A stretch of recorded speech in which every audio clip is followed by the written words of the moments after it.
ओ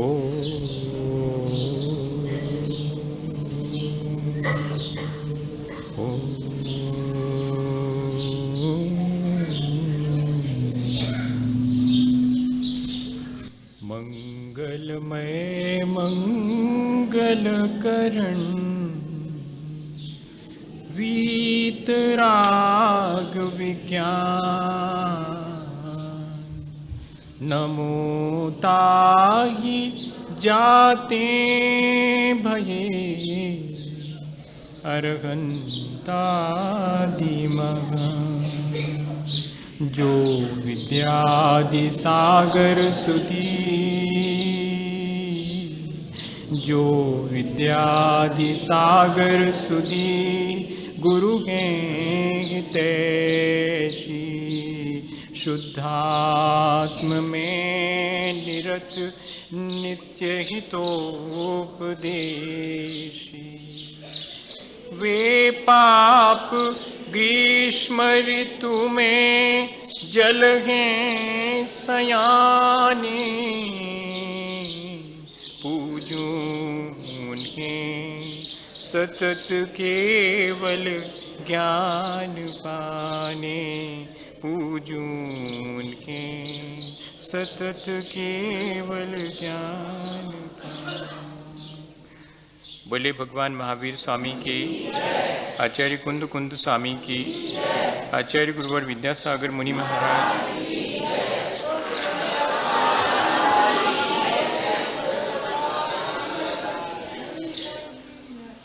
हम सभी लोग पिछले कई दिनों से एक ही बात पर विचार कर रहे हैं कि अपने जीवन को जो शेष रहा है रोज रोज हम कैसे और बेहतर बना सकें और अच्छे ढंग से हम अपने जीवन को आगे बढ़ा सकें, ताकि हमें फिर से इस संसार में ये जो जन्म मरण का आवागमन का दुख भोगना पड़ता है वो न भोगना। वास्तव में जीवन तो अनंत और सिद्ध भगवान का ही सबसे श्रेष्ठ है, जिनको कि जन्म मरण और कर्मों के बंधन से छुटकारा मिल गया है। हमारी भी भावना यही होनी चाहिए कि हमको भी जन्म मरण से और अपने कर्मों से छुटकारा मिले, लेकिन उसके लिए हमें कुछ प्रयत्न तो करना ही पड़ेगा, कुछ विचार भी करना पड़ेगा। दोनों ही चीज़ों का समन्वय यदि हम बना सकें तो हमारे जीवन में बहुत आसानी से हम उस ऊंचाई को छू सकते हैं।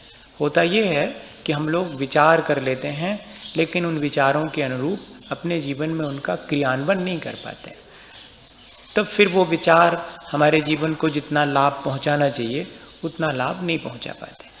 इस पंचम काल में, या कि इसको कलयुग भी कहते हैं, तो कई लोगों का मानना है कि दो ही चीज़ें हैं अपने जीवन को अच्छा बनाने वाली, मतलब आसान। वैसे तो और बहुत सारे भी उपाय हैं, अपन उन सब पे विचार कर ही रहे हैं, लेकिन बहुत आसान उपाय है कि सत्संगति और भगवान का भजन। ये दो चीज़ें ऐसी हैं, इतनी आसान हैं। आप माला फेरने बैठो, कितनी देर, घंटे भर उगता जाएंगे। एक माला फेरने के बाद फिर लगेगा कि अब नहीं, अब मन नहीं लग रहा, मन यहाँ वहाँ भटक। लेकिन भगवान की भक्ति करो, अगर भगवान की पूजा में लग जाओ ठाट बाट से अगर, तो सुबह का विधान शुरू हुआ और 4-4 घंटे तक विधान चलता रहता। चलता है कि नहीं? अर्घ चढ़ाना है, चढ़ा रहे हैं आराम से, 2-2.5 घंटे तक बड़े आराम से भक्ति की जा सकती है, बहुत आसान। अच्छा, और दूसरी चीज़, कोई पढ़ा लिखा हो तो वो स्वाध्याय कर सकता, लेकिन बिल्कुल पढ़ा लिखा नहीं है, बुद्धू है। अब मान लो आँख भी नहीं है उसकी, अच्छा इतना भी सपोज करो कि आँख भी नहीं उसकी, तब भी वो आसानी से और लोगों के साथ भक्ति में शामिल हो सकता। बिना पढ़ा लिखा भी अपने इस भक्ति के माध्यम से कल्याण का उपाय कर सकता। और सत्संगति, भले लोगों की संगति में बैठना, उनकी सेवा करना, ये बहुत आसान से उपाय हैं अपने जीवन को अच्छा बनाने के। आचार्य भगवंतों ने इसके लिए बैयावृत्ति शब्द रखा है।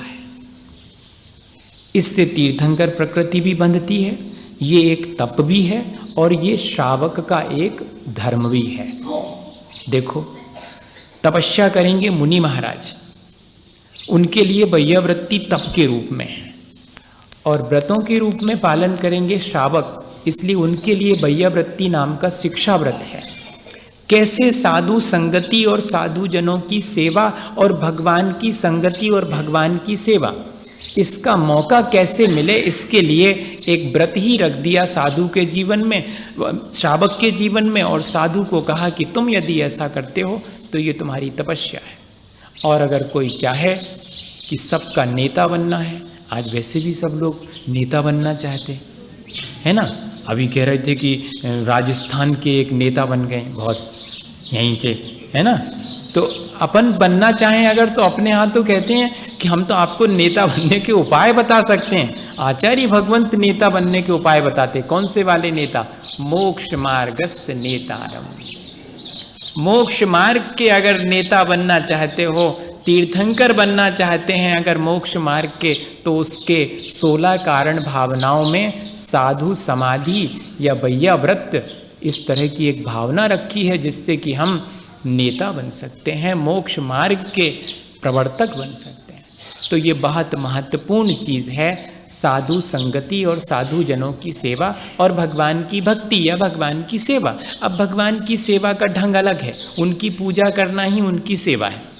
इसलिए आचार्य समंतभद्र स्वामी के चरणों में बैठो तो वो कहते हैं दानम पूजा ये जो है वैयाव्रत ही है, दोनों अलग अलग नहीं है। दानम वैयाव्रत्यम धर्माय तपोधनाय गुणनिधये अनपेक्षितोपचारो पक्रियमग्रहाय विभवेन।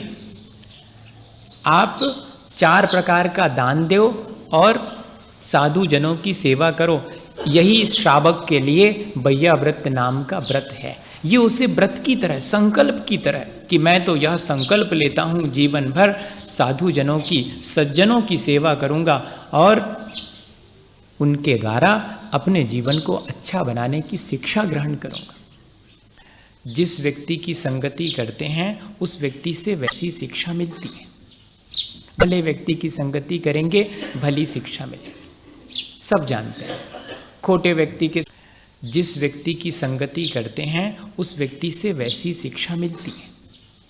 भले व्यक्ति की संगति करेंगे भली शिक्षा मिलेगी, सब जानते हैं।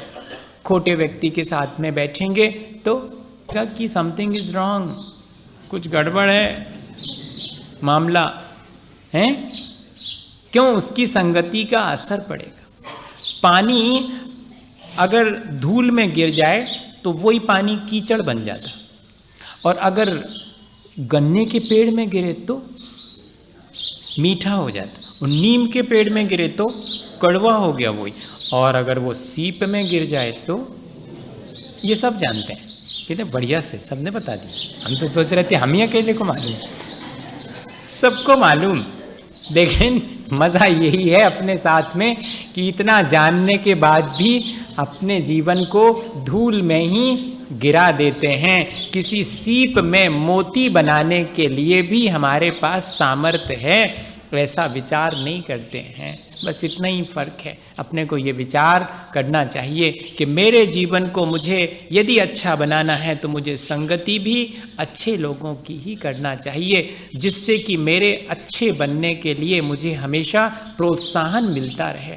देखो, अगर आप उपवास करना चाहते हैं तो जिसने उपवास करा है उससे ही पूछना, जिसने कभी करा नहीं उससे पूछोगे वो कहेगा अरे होता नहीं है, होता तो हम नहीं करते क्या, आज तक नहीं किया, होता ही नहीं, हो ही नहीं सकता। भूख लगाएगी, और अच्छा सुनो, अगर खाने की इच्छा हो जाए, नहीं भी खाओ तो खाने के बराबर है, और हो ही जाती। सबको देख लो, जितने उपवास करते हैं सबकी खाने की भावना हो जाती, कोई फायदा नहीं, वो फौरन ये जवाब देगा। और जिसने उपवास का आनंद लिया होगा उससे पूछो कि कर लूँ क्या, वो कहता कर लो, हम भी कर लेते हैं साथ में, और कुछ भी नहीं होगा, शाम तक तो देख लेना, फिर उसके बाद थोड़ी बहुत इच्छा हो जाएगी, कोई बात नहीं, फिर अपन उसको और जीत लेंगे धीरे धीरे करके। और वो हमेशा दिन भर में 4 दफ़े पूछेगा कैसा रहा, पीठ थपथपाएगा। इससे क्या मालूम पड़ता है? इससे मालूम पड़ता है कि यदि हम अपने जीवन को वाकई अच्छा बनाना चाहते हैं तो हम उन लोगों के बीच, आचार्य श्री ने एक वाक्य कहा था, वो जीवन के लिए बहुत बड़ी दिशा देने वाला वाक्य, दिन भर में एक बार मैं उससे याद कर लेता हूँ। उन्होंने कहा, हमेशा अपने विचार के लोगों के साथ रहना, अपने विचार के लोगों के साथ रहोगे, मतलब आपके विचार श्रेष्ठ हैं तो आप अपने विचार के लोगों के साथ रहो, श्रेष्ठ विचार, तो आपको स्ट्रगल नहीं करना पड़ेगा, संघर्ष नहीं करना पड़ेगा। अगर विपरीत विचार वाला होगा, वो अपनी तरह से अपने विचार रखेगा, नहीं ऐसा नहीं ऐसा है, तब संक्लेश ही होगा। एक ही वाक्य में हम जिस तरह हम सच्चे देवगुरु शास्त्र को मानते हैं, हमारी उन पर श्रद्धा है, तो हम अपने ऐसे विचार रखने वाले, श्रद्धा रखने वाले, ज्ञानवान, चारित्रवान के साथ में रहेंगे तो हमारे जीवन में उससे शिक्षा मिलेगी। बैयावृत्ति का उद्देश्य भी यही है। विशेषताएं रखी हैं, बैयावृत्ति कैसे करना, किसकी करना, किस भावना से करना, इसको ज़रा सा अपन समझ लें। और बैयावृत्ति में क्या क्या शामिल है। वैसे बैयावृत्ति के मायने हैं सेवा शुश्रूषा, लेकिन सामान्य सेवा शुश्रूषा और बैयावृत्ति में अंतर क्या है? आप जब बैयावृत्ति के मायने सेवा मानते हैं तो सेवा तो सभी धर्मों के लोग करते हैं, तो फिर आपके बैयावृत्ति शब्द रखने का मतलब क्या है?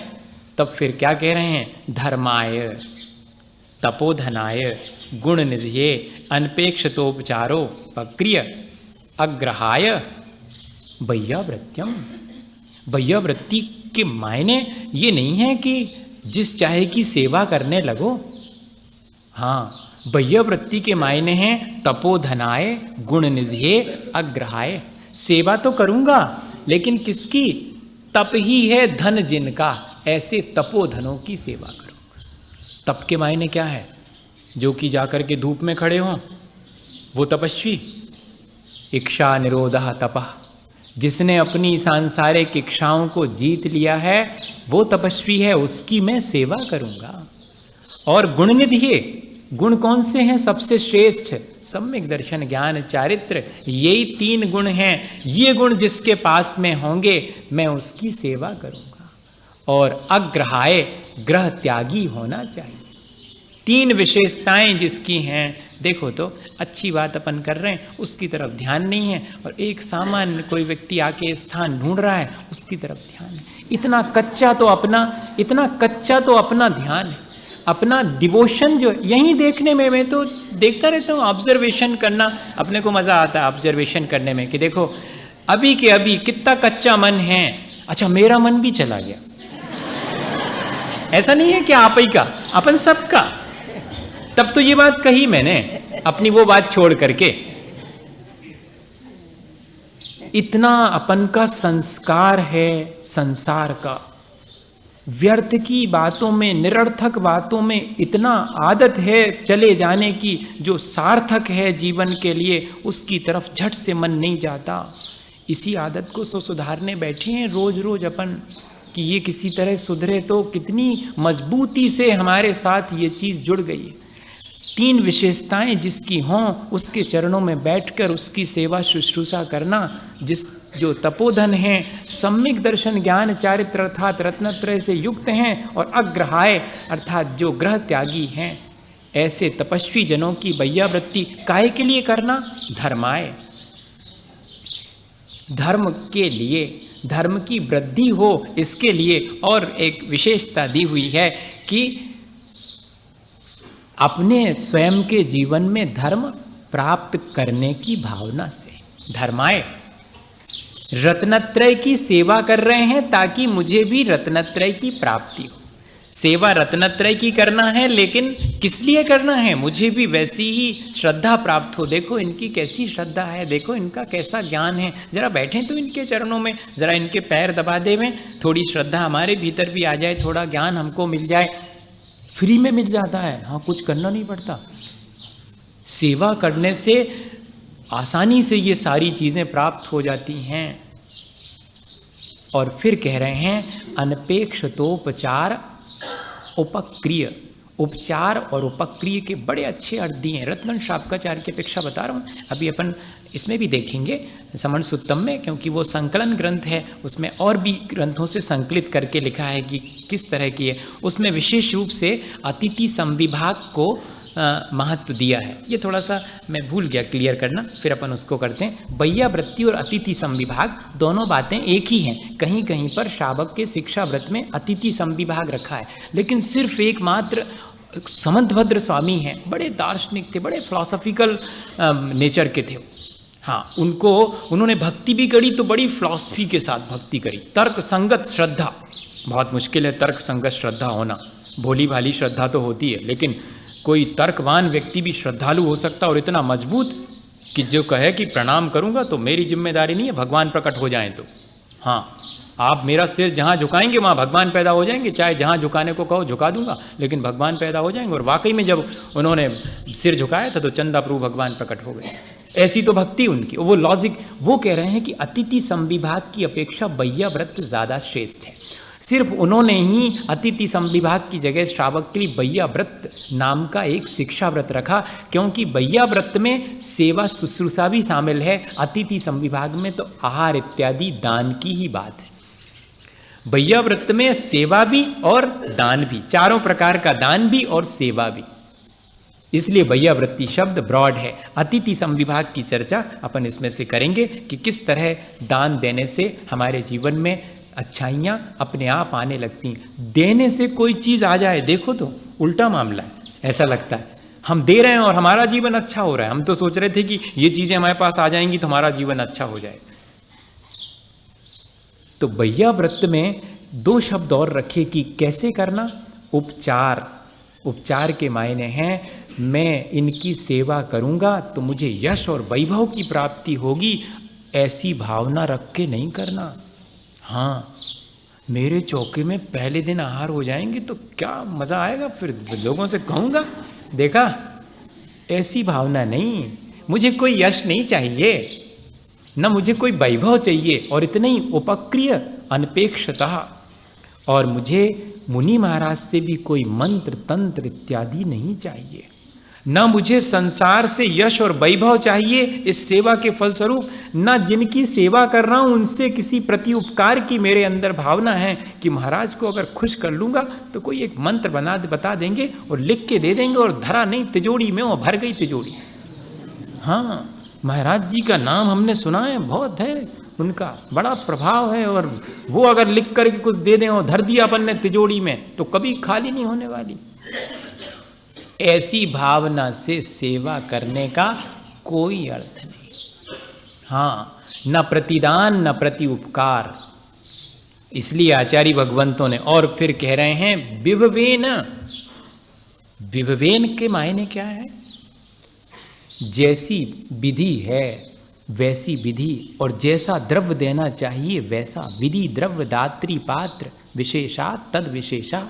दान में विशेषता इसी से आएगी, इसलिए विभवेन।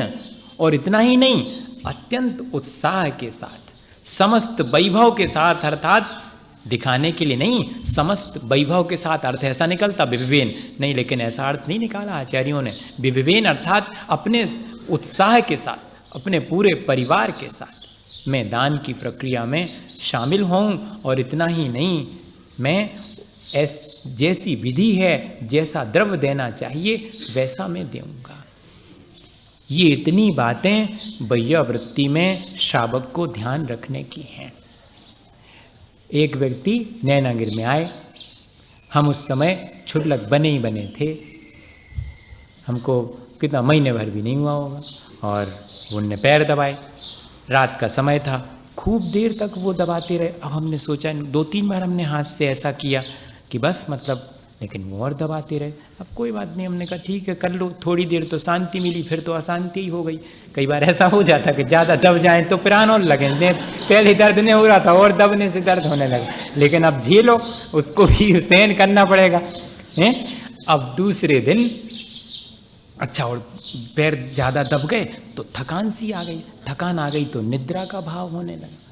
हाँ, दूसरे दिन जब वो आए तो हमने उनको इतना ही कहा। आज भी वो उस चीज़ को ध्यान रखते हैं, और वास्तव में ध्यान रखना चाहिए।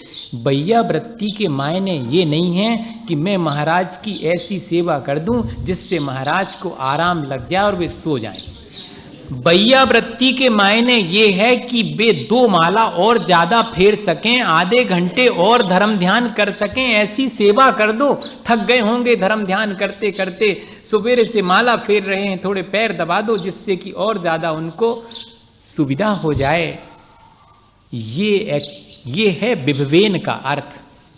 विभवेन के मायने हैं जैसी विधि, जैसा द्रव्य, जैसी सेवा की प्रक्रिया है जिससे कि सामने वाले का भी धर्म बढ़े। ऐसा ना हो कि वो और धर्म से विमुख हो जावे। महाराज को जो है बार बार आवश्यकता पड़ती है,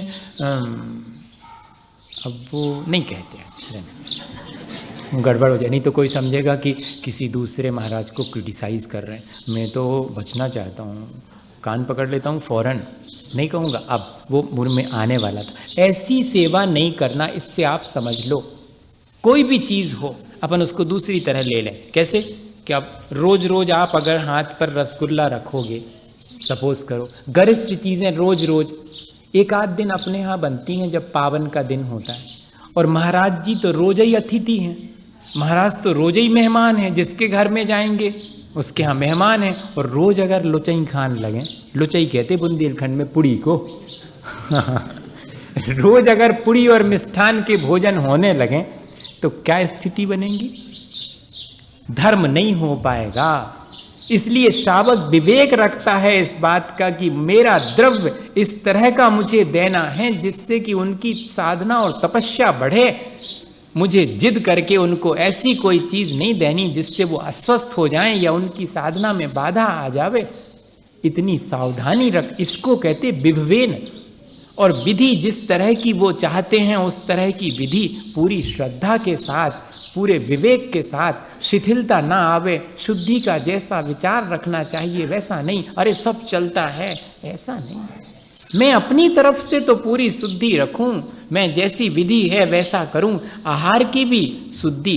अभी जो है सुनने में आया था, किसी ने मेरे को कहा कि महाराज, एक ने तो कहा था कि महाराज आप जिनसे आहार ले रहे हैं उनका आचरण अच्छा नहीं है ना, एक दिन। और एक और आया हमारे पास, महाराज चौकों में मर्यादा नहीं रहती। देखो, मतलब मैंने उसका अर्थ लगा लिया कि वो ये चाह रहे हैं कि किसी भी तरह से संकलेश तो हो ही नहीं रहो। हमने तो यही अर्थ लगाया, लेकिन फिर भी हम कहेंगे कि ये श्रावक का विवेक है कि वो अपनी मर्यादा का जो भी द्रव्य है वो सब मर्यादा पूर्वक ही देवे। जैसी साधु के योग मर्यादा है उसका ध्यान रखे। हम तो सबसे अच्छा ये मानते हैं कि हमें तो महाराज को आहार दान देना है, तो मैं तो जब तक महाराज के आहार दान दूं तब तक स्वयं भी शुद्ध भोजन करने का नियम। कितना बढ़िया हो गया। हमारा स्वयं भी जब तक महाराज को आहार नहीं दे दूंगा, मतलब जब तक महाराज के आहार नहीं हो जाएंगे तब तक मेरा भी शुद्ध भोजन का नियम। इस तरह से मैं स्वयं भी जब शुद्ध भोजन करूंगा तो महाराज के लिए तो अपने आप ही शुद्ध हो ही जाएगा। इस तरह ये सब चीज़ें बैया व्रत में शामिल हैं। मैं अपने लिए नहीं कह रहा हूँ कि आप ये सोचें कि अपनी व्यवस्थाएं बनवा रहे हैं, ऐसा नहीं समझना। ये अपने जीवन को अच्छा बनाने के लिए जो आचार्यों ने बैया वृत्ति रखी है उसका एग्जैक्ट मीनिंग क्या है ये अपन को समझना। हम लोग क्रिया तो करते हैं लेकिन उसको व्यवस्थित ना होने की वजह से जितना लाभ मिलना चाहिए उतना नहीं मिल पाता। अपन क्यों ना जब उस क्रिया को कर रहे हैं तो अगर इस तरह की सावधानी रख के करेंगे तो हमें उसमें ज़्यादा लाभ मिलेगा। फिर एक गाथा और कह रहे हैं कि ये बात तो ठीक है कि किसकी बैया वृत्ति करना, क्यों करना, कैसी भावना से करना, विधि इत्यादि कैसी होना, ये तो बता दी, लेकिन इतनी ही बैया वृत्ति नहीं है। व्यापत्ति व्यपनोदः पदयोः संवाहनम च गुण रागात बैया वृत्यम शिक्षा व्रतानि चत्वारि शिष्ठानि। ऐसा भी समन्वभद्राचार्य महाराज कह रहे हैं। दे देना इतना ही नहीं है, दानम बैया वृत्यम, दान देना ही बैया वृत्त है, एक अर्थ ये बता दिया। फिर कहते व्यापत्ति व्यपनोदा, व्यापत्ति इति को अर्था विपत्ति। व्यापत्ति के मायने हैं दुख आ जाने पर। दुख आ गया मान लो किसी साधर्मी पर, चतुर्विध संग, मुनि, आरिका, शावक, शाविका, इन पर कोई दुख आ जावे तो व्यापत्ति व्यपनोदा है। उस दुख को दूर करने के लिए पदयोः संवाहनम चा, अगर पैर इत्यादि भी दबाना हो तो भी वो भी शामिल है। और क्यों करना ऐसा? गुण रागात, मुझे उनके गुणों से अनुराग है इसलिए। नहीं तो अपने और भी लोगों के पैर दबाते हैं, वो तो मालिश करने वाले तो जिस चाहे के दबाते हैं, नहीं, उनका तो पेशा ही है वो। लेकिन अपन क्यों आ रहे हैं? अच्छा, क्या महाराज जी को इतने पैर में दर्द है क्या? कहीं चल करके आए हैं क्या 100-200 किलोमीटर? नहीं, वो तो बैठे ही बैठे रहते हैं, उनको चलना ही फिरना नहीं, फिर भी क्यों पैर दबा रहे हैं?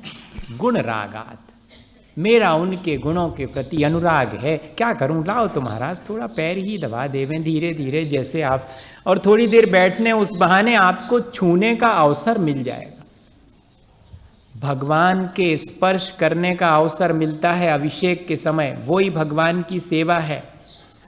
और मुनि जनों की सेवा का अवसर बैयावृत्ति में मिलता, वही उनके निकट आने का अवसर है। माँ लोगों के लिए जब पूजा करते हैं भगवान के निकट बैठ करके तब, और जब आहार देते हैं तब निकट आने का अवसर मिलता। और पुरुष वर्ग के लिए तो साक्षात भगवान को स्पर्श करने और मुनि जनों को भी पैर इत्यादि दबाकर अपने परिणाम निर्मल करने का अवसर मिलता है। गदगद हो जाता है मन, अगर गुणों के प्रति अनुराग है तो, और अगर बेगार टाल रहे हैं तो बिल्कुल अलग बात है। अगर मन में कोई वैसी भावना है तो आनंद आएगा ही नहीं। जैसी भावना होगी उस तरह, इसलिए आचार्यों ने लिखा कि पैर इत्यादि भी दबाओ तो इस दृष्टि से नहीं कि मुझे कुछ मिल जाएगा, मुझे तो इनके गुणों से अनुराग है, इसलिए मुझे सेवा करनी। ये दोनों चीज़ें इसमें शामिल हैं, ये आचार्य भगवंतों ने। और उसमें विशेष रूप से जो लिखा कि व्यापत्ति, मतलब एक और अर्थ दिया है कि रोग जनित कोई पीड़ा इत्यादि हो जाए उस अवस्था में भी, और सामान्य रूप से भी, दोनों स्थितियों में। अब थोड़ा सा देखते हैं कि ये जो 4 प्रकार के दान की प्रक्रिया कही गई है, जिसको बैयावृत्ति माना गया है, वो किस तरह की है, उसके बारे में भी थोड़ा, फिर अभी तो ये चलेगा अभी, क्योंकि श्रावक के गुण और फिर नवदा भक्ति, विधि, द्रव्य, ये सारी चीज़ें अपन एक बार डिस्कशन करेंगे कि एग्जैक्टली है क्या। जो प्रचलित है वो तो ठीक है, लेकिन आचार्यों ने किस तरह की चीज़ें लिखी थीं, क्या हम उसमें जो कर रहे हैं उसमें और बढ़िया कर सकते हैं और उससे ज़्यादा लाभ ले सकते हैं। हमको बहुत आश्चर्य होता कई बार कि देखो तो एक व्यक्ति भोजन कर रहा है, 1000 आदमी देख रहे, बताओ दूसरे के भोजन देखने में धर्म ध्यान है क्या? लेकिन आचार्यों ने ऐसी प्रक्रिया रखी है, इसके मायने कुछ तो बात है। भोजन करते देखने में भी धर्म ध्यान, अपना भोजन करना और अपने परिवारजनों को भोजन करवाना आर्थ ध्यान, और मुनि जनों को भोजन करवाना और उनका भोजन करते देखना धर्म ध्यान। इतने जल्दी आर्थ ध्यान से बचाकर हमें धर्म ध्यान में लगा ही दिया। वही सारी प्रक्रिया जो अपने बेटे को पंखा झलते हुए भोजन करा रहे वो, और एक तरफ जो है मुनि महाराज को पंखा झलते हुए भोजन करा रहे। पंखा झलना नहीं तो मतलब उनके प्रति श्रद्धा रख करके ऐसे कह रहा हूं मैं। तो दोनों में क्या फर्क है? एक व्यक्ति हमको मिले वहां पर गोटे गांव में, और वो बिल्कुल कामरेड समझते, कम्युनिस्ट, तो वो कामरेड थे। वो आने लगे धीरे धीरे करके, ऐसे ही बैठ जाते थे, चर्चा करने लगे। प्रणाम कभी नहीं किया उन्होंने। हमने कहा अपन को क्या फर्क पड़ने वाला, मत करो। लोगों को भी मगर यही लगता है कि इनने प्रणाम नहीं किया, पर फिर भी जब लोगों ने देखा कि महाराज तो अच्छी बात करते हैं, इनसे करने दो।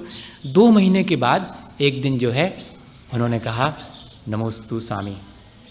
अरे हमने कहा ठीक है, पहले भी जब आप नमोस्तु नहीं करते तब भी हम धर्म वृद्धि रस्तु कहते थे, और आपने नमोस्तु किया तब भी धर्म वृद्धि रस्तु, आपके धर्म की वृद्धि हो। उन्होंने जो बात मेरे से कही वो मैं कहना चाहता हूँ। बोले महाराज मैंने 2 महीने तक आपको प्रणाम नहीं किया, मुझे लगता था कि आप लोग जो भी क्रियाएं करते हैं सब आर्टिफिशियल है, हाँ सब बाहर करते हैं, सहज भाव से नहीं करते। लेकिन अब हमको अनुभव हो गया कि नहीं, वो चीज़ें आपके बड़े सहजता से होने लगी हैं। लेकिन एक चीज़ फिर भी मुझे खटकती है। मैंने कहा बताओ क्या चीज़ खटकती है, मैं उसको भी सुधार दूंगा। बोले नहीं आपका काम नहीं है वो तो श्रावकों का काम। क्या हुआ? बोले आपकी आहार प्रक्रिया समझ में नहीं आई। क्यों? उसमें क्या मुश्किल है? महाराज हमको आश्चर्य होता है, हम रोज़ आपके आहार देखने जाते हैं, हम तो ऐसे आहार नहीं कर सकते। हमने कहा भैया आप बताओ तो, कुछ तो कहो, हमको समझ में नहीं आया कि क्या कहना चाह रहे हैं। बोले महाराज एक अम्मा अकेली 50 लोगों को आसानी से प्रेम से जिमा लेती है, और 50 लोग मिलके एक अकेले आपको नहीं जिमा पाते, अच्छी हड़बड़ी बहुत मचाते हैं। कितनी बढ़िया बात उन्होंने कही। वे सब लोग एक दूसरे को धक्का मुक्की ना करके आर्थ ध्यान ना करें, और धर्म ध्यान करने के लिए अगर चाहें तो उसी प्रक्रिया से धर्म ध्यान हो सकता है। ये बात उन्होंने मार्क की कि उस समय जैसा होना चाहिए 50 लोगों का मन और जैसी प्रसन्नता और जैसे कोऑपरेशन, एक दूसरे को कोऑपरेट तो बहुत कम लोग करते हैं वहाँ पर। मैं दे लूँ और काम खत्म, तुम दे पाओ चाहे नहीं दे पाओ, ये कोई नहीं कहता। ये आओ, ये तो आज ही आए हैं, पहले दिन, मैंने तो कल भी दिया था, आओ पहले तुम दो, पहले हम देंगे और ग्रास देंगे। इसमें क्या है, इसमें आर ध्यान है भैया। बहुत छोटी छोटी बात पे अपन चर्चा कर रहे हैं, बैठे प्रवचन वचन नहीं कर रहे हैं, अपन चर्चा कर रहे हैं। हमने हमेशा यही कहा आपसे, इन छोटी छोटी चीज़ों पर बहुत बड़ी बड़ी आत्मा की चर्चाएं भी अपन कर सकते हैं, लेकिन छोटी छोटी चीज़ों में धर्म ध्यान हो सकता है। ऐसा सोचा आपने? अपने जीवन को ऊंचा उठाने के लिए ऐसे जहां हम चूक जाते हैं वहां हम संभाल लेवे तो जीवन अपने आप ऊंचा उठ जाए, भावनाएं अपने आप पवित्र हो जाएं। जिन आसान तरीकों से भावनाओं को पवित्र किया जाता है, उन आसान तरीकों से ना कर पाएंगे तो कठिन कठिन तरीके से भावनाओं को पवित्र कैसे करेंगे? वहीं पर खड़े खड़े होकर अपनी भावनाओं को हम कलुषित करना चाहें तो कलुषित कर सकते हैं, और वहीं खड़े होकर के अपनी भावनाओं को उज्जवल करना चाहें तो उसी निमित्त से उज्जवल कर सकते हैं, और दोनों चीज़ें देखने में आती हैं। उसी प्रक्रिया के दौरान लोग अपना मन कलुषित करते पाए जाते हैं, और उसी प्रक्रिया के दौरान छोटे छोटे बच्चे हर्ष कमा करके और वापस चले जाते। बड़े बड़े लोग एक दूसरे को देख करके ईर्ष्या करके, मात्सरी करके, संकलेश करके लौट जाते। मैंने ये देखा है। आचार्य श्री के पास की घटना बताऊं, सिद्धवरकूट की, जल्दी समझ में आ जाएगा, लेकिन 9:15 तो बज ही गए। इसमें से गाथाएं भी पढ़नी हैं, हम 2 दिन से भूल जाते हैं अब, लेकिन वो आचार्य श्री वाली घटना पहले सुना देते हैं, फिर बाद में ये, क्योंकि वो भूल जाएंगे, ये तो भूल भी जाएंगे, तो इसमें से पढ़ नहीं अकेला है। तो क्या हुआ, सच्ची घटना है 96 की, और उन व्यक्ति ने मुझे सुनाई। वो विदिशा से वहाँ पहुँचे सिद्धवरकूट, और वहाँ देखा तो आचार्य श्री बैठे हुए थे मंदिर में, और उनके पास 5-7 लोग बैठे चर्चा कर रहे थे, और आचार्य श्री बढ़िया उनसे बात कर रहे थे। बाकी बाहर एक टेबल लगा दी गई थी, दर्शन करने वाले दर्शन करके चले जाएं, डिस्टर्ब नहीं करें। ये भी बाहर खड़े हो गए, देखना मज़ा, बाहर खड़े होके, अब भैया वो चर्चा चल रही है, अपन काहे को भीतर डिस्टर्ब करो, यही सेवा है। हाँ, अनुकूल वातावरण बनाना धर्म ध्यान का ये सेवा है। तो उन्होंने बाहर से खड़े होकर के कि अच्छी चर्चा कर रहे हैं, अपन को थोड़ी बहुत सुनाई पड़ेगी, अपन यहीं से सुनो, काहे को वहाँ जा करके डिस्टर्ब करो। जब टेबल लगी है इसका मतलब है कि सबको अंदर जाने की परमिशन नहीं है, एक कॉमन सेंस की बात। वो बाहर खड़े हो गए, उनके बाजू में एक और खड़े हैं, दोनों जन। अब वो ये सोच रहे हैं कितना सौभाग्य इन 5-7 लोगों का, ये कहाँ के लोग हैं, ये फैमिली कहाँ से आई है, आचार्य श्री से इनको बात करने का सौभाग्य मिला। उतने में ही सुनाई पड़ा कि उसमें से किसी एक बिटिया ने आजीवन ब्रह्मचर्य, अरे वाह, इन्होंने तो आजीवन व्रत ले लिया, इसीलिए आचार्य श्री ने इनको बात कर रहे हैं इनसे, बड़ा अच्छा है, अपन को कम से कम इतनी चर्चा सुनने का सौभाग्य मिल गया। दूसरे जो बाजू में खड़े हैं उनकी प्रतिक्रिया देखना, वो इनको अनजान जान करके क्या कह रहे हैं, कल हम तो सोच रहे थे कि धर्म के क्षेत्र में पक्षपात नहीं होता होगा, यहाँ भी इतने बड़े आचार्य के पास आके देखा हमने, अपन नोरे का कछु आदमी नहीं आका, अपन बाहर हैं खड़े, और ये देखो 5 लोग भीतर बैठे इनसे बातें कर रहे हैं, का अपन क्या वो हैं क्या? भैया हमने तो सब जगह देख लिया जा कर के, सब ऐसा ही है, क्या धरा इसमें? देखो आप, वो ये सोच रहे हैं कि बहुत सौभाग्य कि इन 5 से बात करते आचार्य श्री को मैं सुन पा रहा हूँ, देख रहा हूँ, और अब भी ये 5 बाहर निकलेंगे तो मैं तो पैर छू लूंगा इनके, कि सौभाग्य आपका कि आपको 2 शब्द बोलने सुनने मिले। और वाकई में जब वो 5 निकले तो इनने बताया कि हमने उनके पैर छू लिए। वो लेकिन वो व्यक्ति पैर क्या छूना, वो तो कसमसा रहा है भीतर। अब इतना ही नहीं, खत्म नहीं हुई बात, अभी आगे बढ़ी। वो 5 जन जल्दी से 16 के कपड़े पहन के और खड़े हो गए पड़गाने, और आचार्य महाराज निकले, और उनने चूंकि व्रत लिए हैं सो उनके पास जा करके पड़गाए भी गए। अब तो वे जो व्यक्ति थे अब तो बिल्कुल कभी नहीं आएंगे, देख लिया हमने सब, उन्हीं से बात कर रहे थे और सीधे उन्हीं के त्योहारों को चले गए। और मालूम जिन व्यक्ति ने मुझे बताया उनने क्या किया, उनने एक तो उनके पैर छू लिए थे, सो पैर छूने से हो गया परिचय। सो उस परिचय का लाभ ये मिला कि उनने कहा कि तुम भी हमारे संगे पड़गार भी खड़े हो जाओ। सो ये भी उतई में शामिल थे, सो इनको भी पड़गाने मिल गया। और इनको भी दान देने, आहार देने मिल गया। बात समझ में आ गई? प्रक्रिया वही है, सब कुछ वही है। आपके भीतर जैसी भावना, आप उसी में से धर्म निकालना चाहें तो धर्म ले सकते, और उसी में से संक्लेश कमाना चाहें तो संक्लेश कमा सकते हैं। ये प्रक्रिया है। आचार्य भगवंतों ने इस तरह से श्रावक को जो क्रियाएं कर रहा है सुबह से शाम तक, उसकी क्रियाओं को धर्म ध्यानमय बनाने के लिए शायद ये ऐसी प्रक्रिया रखी हुई है। इसका लाभ अपन कितना ले पाते हैं ये अपन को देखना चाहिए। फिर अपन एक आध और उदाहरण देख लेंगे, ध्यान आ जाएगा। अभी तो आपका सौभाग्य है कि एकदम, मैं तो सोचता हूँ सवेरे से बहुत मेहनत कर रहा हूँ मैं, आप ये नहीं समझना आपको, क्योंकि इतनी सारी चीज़ें और ध्यान में, और इतने दिन से लगातार, और अभी मेरे सामने पूरा टाइम अभी बाकी बचा, सब एकदम दिमाग में सेट करके रखा है कि ये चीज़ें पूरी। लेकिन अपने को क्या करना, अपने को ज़्यादा से ज़्यादा जितना बने उतना सीख करके अपने जीवन को परिवर्तित करना भैया, और कुछ नहीं। मेरे को बहुत जानकारी है, ऐसा ना मुझे अहंकार आना चाहिए और ना आपके अंदर इस तरह का आना चाहिए भाव। अपने को तो सिर्फ अपने कल्याण का भाव है, इतना ही ध्यान में रखने की प्रक्रिया है। और इससे अपन को स्वयं भी इन सब चीज़ों को जानने की रुचि जागृत होनी चाहिए। मैं कोई ऊपर से सब जान करके थोड़ी आया था।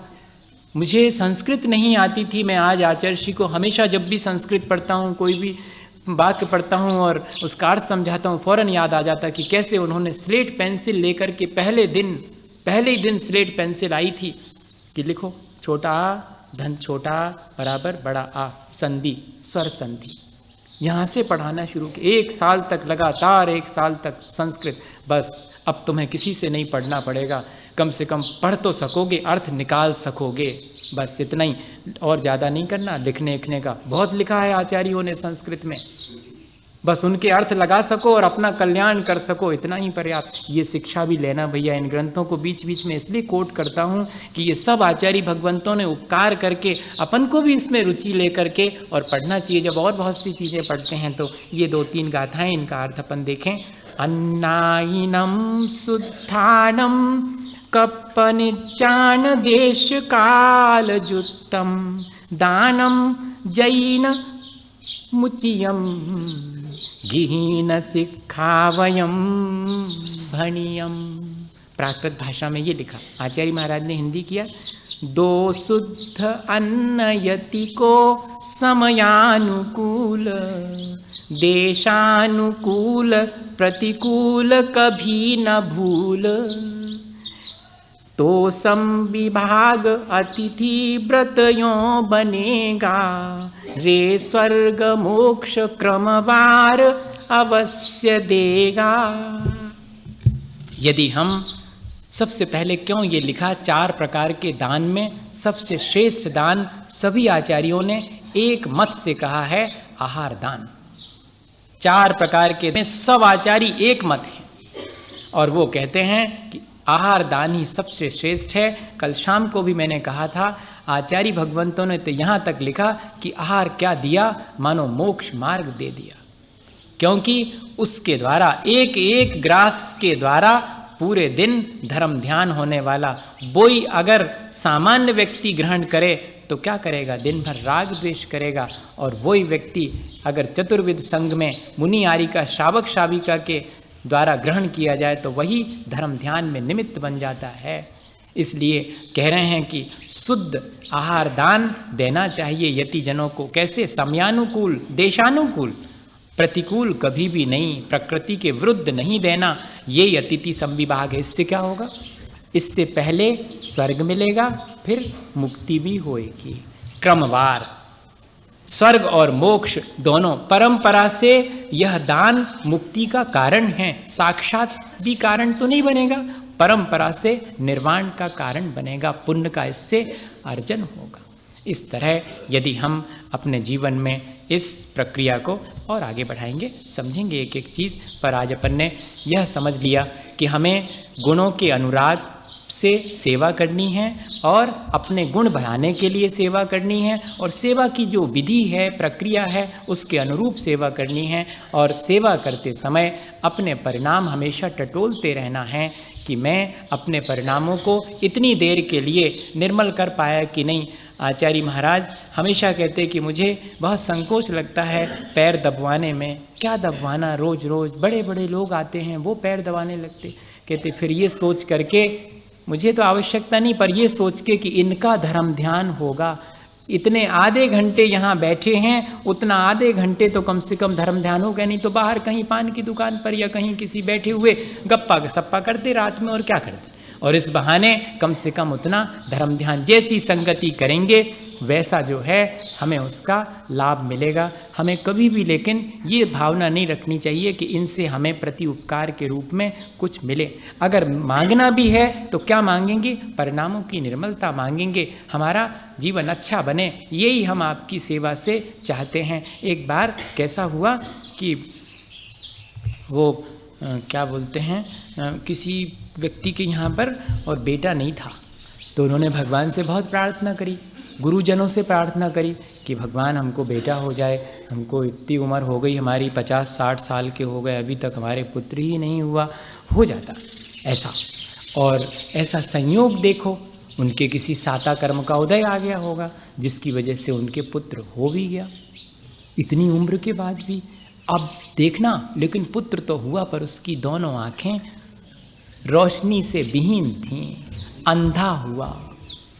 अब क्या करें, चलो कम से कम हुआ तो उसको पढ़ने लिखने के लिए अंधों का जो स्कूल होता है उसमें भेज दिया, वहीं रहेगा। 12-15 साल वहाँ रह करके और पढ़ लिख करके लौटा, लेकिन आँख तो नहीं लौट सकती। आकर के सबसे पहले उसने, अब बड़ा हो गया था समझदार, आकर के उसने कहा, पिता क्या आपके भी आँखें नहीं हैं? अरे नहीं नहीं बेटे, हमारे तो रोशनी है आँखों में, तुम्हारी माँ को भी है रोशनी, बस वो तो पता नहीं क्यों तुम्हारे लिए आँखों की रोशनी नहीं मिली। नहीं पिता, मुझे लगता है कि आपको भी आँखों में रोशनी नहीं है। क्यों? मैं तो बिल्कुल भला चंगा हूँ, आँखों से देखता हूँ। नहीं, लगता तो मुझे भी है कि आप भी अंधे हैं। अरे ऐसी कैसी बात कर रहा है तू, हम तो सब देख, हम कैसे हम विश्वास दिलाएं, तेरे आँख होती तो तू देख लेता कि हमारे तो आँख दुरुस्त है। नहीं, मुझे लगता है कि मेरी आंखें नहीं होने का कारण यही है कि आप भी अंधे हैं, तभी तो आपने भगवान से मुझे मांगा। भगवान से भगवान ही को मांग लेते तो शायद आपको मैं आंख वाला मिल जाता। ये आपका अंधापन ही तो है जो आपने संसार मांगा है। अगर आप परमार्थ मांग लेते उन भगवान से तो शायद आपका और मेरा दोनों का कल्याण हो जाता। छोटी सी घटना है लेकिन बड़ा संदेश देती है कि अपन क्या चीज़ मांगें कि आपके जैसे गुणों की प्राप्ति हो। भगवान मुझे और कुछ भी नहीं चाहिए, चाहिए भी है तो क्या चाहिए? अपने परिणामों की निर्मलता। अपने परिणामों की निर्मलता से मेरे सब काम आसान हो जाएंगे। जब पुण्य का अर्जन होगा, पाप की निर्जरा होगी तो सारा आसान हो जाएगा। वो तो मांगने की ज़रूरत है नहीं। मैं धान की खेती करूँगा तो पाल तो फोकट में मिलेगी, चावल तो मिलेगा ही मिलेगा। ऐसी भावना से यदि हम ये सारी दान की या सेवा की वृत्ति रखते हैं तो हमको अधिक लाभ होगा, हमारा जीवन अच्छा बनेगा। इसी भावना के साथ आचार्य गुरु विद्यासागर महाराज